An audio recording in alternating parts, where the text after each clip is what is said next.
Hi everyone, welcome back to our YouTube channel Lakshmi vlogs 009. అందరూ ఎలా ఉన్నారు? బాగున్నారా? బాగుండాలని మనస్ఫూర్తిగా కోరుకుంటున్నాను ఫ్రెండ్స్. ఈరోజు మన వ్లాగ్ వచ్చి ఫ్రైడే రోజు అండి. ఇది ఫ్రైడే మార్నింగ్ వ్లాగ్ అండి. ఇది నేను ఆల్రెడీ నైటే కడిగేసి ముగ్గు వేసి వచ్చి కొనుక్కున్నానండి.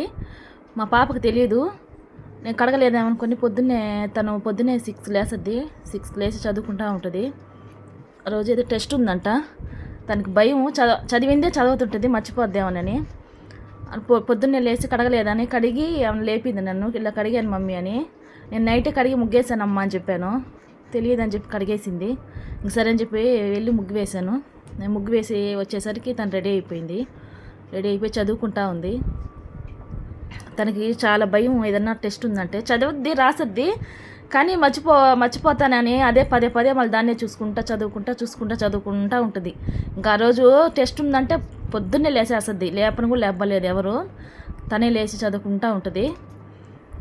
ఆ విషయంలో మటుకు, పాప విషయంలో మటుకు, చదువు విషయంలో మటుకు నేను లేచి తను లేపి చదివించాలి అనేది లేదు ఫ్రెండ్స్. ఎందుకంటే తనే లేసద్ది, లేచి చదవద్ది. నైట్ కూడా పనుకోదు, అదే చదువుకుంటానే ఉంటుంది. చదువు విషయంలో మటుకు ఫస్ట్ ఉంటుంది ఫ్రెండ్స్. ఫస్ట్ రావాలని తను ట్రై చేస్తూనే ఉంటుంది. ఇప్పుడు వరకేమో ఫస్టే వచ్చింది. ఇప్పుడు స్కూల్ మార్చాము కదా, చూడాలి ఫస్ట్ వస్తుందో సెకండ్ వస్తుందో. ఫస్ట్ రావాలని చెప్పాను. ట్రై చేస్తాను మమ్మీ అనేది. కాంపిటీషన్ చాలా ఉన్నారు, చాలామంది, అందరూ చదివేవాళ్ళు మమ్మీ. చూడాలి, నేనే ట్రై చేస్తాను అని చెప్పి ఫస్ట్ రావాలనే తనకి ఇప్పటి నుంచే టెన్షన్గా ఉంది. ఏదైనా టెస్ట్ అంటే నిద్రపోకుండా ఇప్పటి నుంచే చూసుకోవడం, రాసిందే రాయడం, చదివిందే చదవడం చేస్తుంది. టెన్షన్ పడబాకమ్మా, ఫస్ట్లో అలాగే ఉంటుంది, స్కూల్ మారాం కాబట్టి. పోను కొంచెం నీకు కూడా బాగుంటుంది, టెన్షన్ పడబాకు, ఒకసారి రాకపోయినా పర్వాలేదు, నెక్స్ట్ టైం అయినా ట్రై చేద్దు అని చెప్పాను. ఓకే మమ్మీ అనింది. కానీ తనకి మటుకు ఫస్ట్ ఇదేంటి చదువులో మటుకు ఫస్ట్ ఉండాలని ఫ్రెండ్స్. పాత స్కూల్లో కూడా తనే ఫస్ట్ సెకండ్ ఈ రెండిట్లోనే వస్తుంది. ఈసారి స్కూల్లో చూడాలి. పాపని రత్నం స్కూల్లో వేసాము, చాలామంది కాంపిటీషన్ ఉన్నారు, చూడాలి. బాబు విషయంకి వస్తే మటుకు బాబు కొంచెం పాప కన్నా డల్లేను. చదివించాలి తన్ని. లేరా, చదువురా, ఎగ్జామ్ ఉంది కదరా, చదువురా, రాయరా అని చెప్పాలి. మళ్ళీ బాబు కేర్ కూడా తను చూసుకుంటుంది. లేరా, చదువురా అని చెప్పి లేపడం కానీ, చెప్పడం కానీ, చదవడం కానీ, చదివించడం కానీ చూసద్ది. కానీ వాడే వినడు. ఇంక నేను చెప్తే ఇంకా నా మాట కాదనలేక బలవంతంగా లేయడం, చదవడం చేస్తాడు. కొంచెం డల్లే బాబు ఆ విషయంలో మటుకు. పాప మటుకు నాకు దాంట్లో మటుకు దిగులు లేదు ఫ్రెండ్స్, చదువులో మటుకు. ఇంకా పోను ఎలా ఉందో తెలియదు, ప్రస్తుతానికైతే పర్వాలేదు. ఈరోజు ఫ్రైడే రోజు కొంచెం నాకు ఏదో ఒంట్లో బాగలేదు ఫ్రెండ్స్. జలుబు చేసి కొంచెం ఫీవరిష్గా ఉండింది. అందుకని పాప కూడా హెల్ప్ చేసింది, చదివేసుకొని ఇల్లు జిమ్మింది. ఇల్లు జిమ్మి మాపు గీపేసింది. పని చేయాలంటే కొంచెం కష్టం మా పాపకి. ఇంకేదో తప్పదని, బాగలేదని ఇంకా అలాగే హెల్ప్ చేస్తుంది. ఇద్దరు చేస్తారు హెల్ప్, బాబు కూడా చేస్తాడు. ఆ రోజు బాగలేదని కొంచెం హెల్ప్ చేసింది, లేకుంటే చేయదు, చదువుకుంటా ఉంటుంది. చదువు అయితే సాయంత్రం దాకానే చదువుతుంది ఫ్రెండ్స్. దాంట్లో మటుకు పని అంటే మటుకు అస్సలు ముట్టుకోలేదు. మళ్ళీ మా బాబు చేస్తాడు ఏదైనా పని అంటే చెప్పంగానే చేసేస్తాడు. ఈరోజు వాయిస్ ఓవర్ ఇచ్చేటప్పుడు కూడా అలాగే గొంతు కొంచెం నసనసగా, దగ్గుగా ఉంది. ఇంకా మా ఆయనకి బ్రేక్ఫాస్ట్గా నేను రాగి జావ కాస్తాను ఫ్రెండ్స్. రోజు డైలీ కాస్తాను, అదే టిఫిన్ తనకి. ఇంటికి వచ్చి అన్నం తింటాడు. రాగి జావ చాలా హెల్త్కి మంచిది. రోజు కాసి దాంట్లో అంబల్లాగా, అంటే రైస్ వేయకుండా ఉత్త జావలాగే కొంచెం చిక్కంగా కాసి దాన్ని చల్లార్చినాక పెరుగు వేసి, ఉల్లిపాయ వేసి ఇస్తాను. చాలా బాగుంటుంది, అంబల్లాగే ఉంటుంది. ఈ రాగి జావ కాసినాకే స్టవ్ క్లీన్ చేస్తాను ఫ్రెండ్స్. చూడండి ఎలా ఉందో.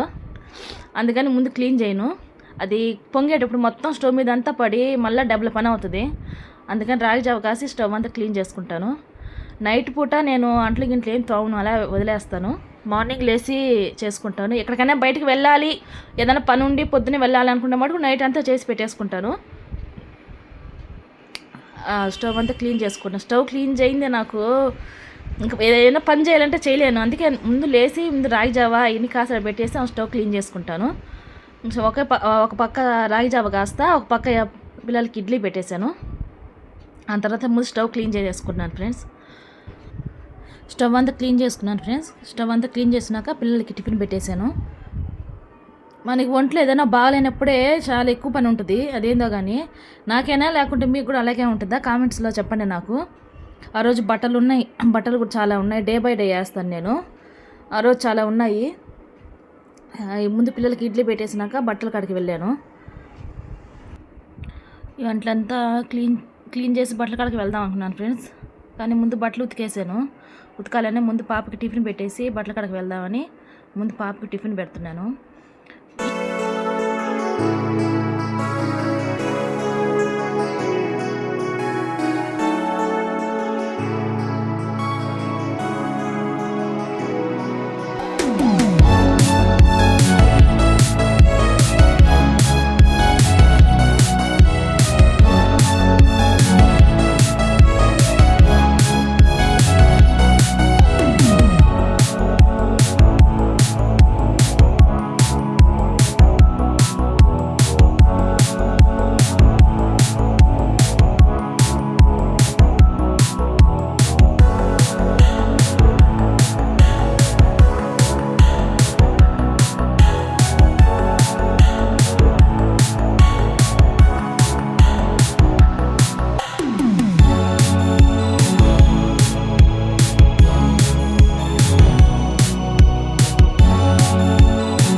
మీకు బోర్ కట్టకుండా కొంచెం మ్యూజిక్ యాడ్ చేశానండి.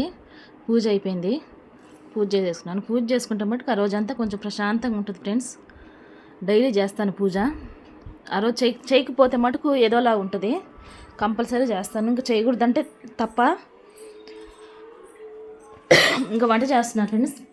అన్నం చేసి పప్పు చేస్తున్నాను. బట్టల పని మొత్తం అయిపోయింది. ఇంకా వంట చేసేస్తే అయిపోద్ది ఫ్రెండ్స్. మీతో ఒక విషయం చెప్పాలనుకుంటున్నాను ఫ్రెండ్స్. ఫ్రైడే రోజు మా షాప్ కాడ ఒక అతను చనిపోయాడు. మ్యారేజ్ కాలేదు. మ్యారేజ్ అయితే కాలేదు. మరి ఎందువల్ల చనిపోయాడో కరెక్ట్ కారణాలు అయితే తెలియదు. మనం తెలియకుండా మళ్ళీ మాట్లాడకూడదు కదా. కానీ వాళ్ళ అమ్మ వాళ్ళకు చనిపోయిన వెంటనే కళ్ళు దానం చేశారండి ఫ్రెండ్స్. చాలా గ్రేట్ కదా. అంత బాధలో కూడా వాళ్ళు హాస్పిటల్కి తీసుకుపోయి వాళ్ళే తీసుకుపోయి కళ్ళు దానం చేశారంట. చాలా గ్రేట్ అండి అలా చేయడం మటుకు. అంత బాధలో ఉండి కూడా వాళ్ళు ఆ డెసిషన్ తీసుకున్నారంటే చాలా గ్రేటు. పేపర్లో కూడా వేశారు, కావాలంటే చూడండి. నెల్లూరు అని పేపర్లో వేశారు. అబద్ధం అనుకుంటే చూడండి, న్యూస్ పేపర్లో చూడండి, సాటర్డే పేపర్లో చూడండి, పేపర్లో వేశారు. చాలా గ్రేట్ అండి అలా చేయడం. కానీ పిల్లలు సూసైడ్ చేస్తున్నాడు అబ్బాయి. కానీ అలా చేసుకోవద్దండి. వాళ్ళ పిల్లల మీద తల్లిదండ్రులు ఎన్నో ఆశలు పెట్టుకుంటారండి. వాళ్ళు పెంచి అంత వయసు వచ్చిందాక చూసుకొని అలా చేసుకుంటే చాలా బాధ ఉంటుందండి. ఎవరు అలా చేసుకోవద్దు. ఏ కారణాలన్నా ఉండనియండి, మనం దాన్ని నెట్టుకొని ముందుకు వచ్చేయాలి, కానీ అలా చేసుకోవద్దు ఫ్రెండ్స్. తల్లిదండ్రులకి ఆ కడుపు కోత వద్దు. అందుకే మీకు చెప్పాలనిపించింది చెప్పాను. ఇలా మటుకు ఎవరు చేసుకోవద్దు. ఎవరికైనా అలా అనిపించినప్పుడు ఒకసారి తల్లిదండ్రులు గుర్తు చేసుకోండి. అంతే ఫ్రెండ్స్. మా వీడియో కానీ నచ్చినట్టయితే సబ్స్క్రైబ్ చేసుకోండి, లైక్ చేయండి, షేర్ చేయండి అండ్ కామెంట్ కూడా చేయండి. Thank you friends.